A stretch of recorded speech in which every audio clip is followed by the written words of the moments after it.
మాజీ ముఖ్యమంత్రి వర్యులు స్వర్గీయ నందమూరి తారక రామారావు జయంతి సందర్భంగా పోలీసు కార్యాలయంలో రామారావు చిత్రపటానికి ప్రకాశం జిల్లా ఎస్పీ దామోదర్ ఘనంగా నివాళులు అర్పించారు.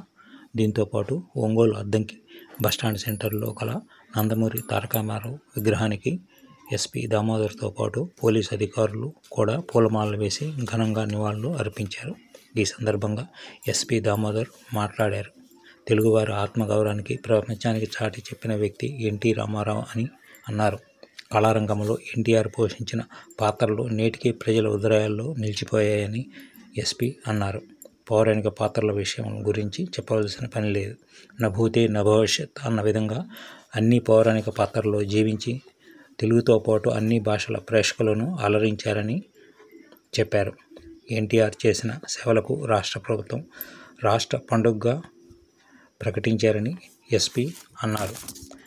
ఈ సందర్భంగా ఈ కార్యక్రమంలో Ongole DSP Srinivasarao, AR DSP Srinivasarao, SB inspector Raghavendra, Ongole 1 town CI Nagaraju, 2 town CI Srinivasarao, taluka CI Vijayakrishna, rural CI Srikanthababu, RI Sitaramareddy, ఎస్ఐలు మరియు సిబ్బంది పాల్గొన్నారు.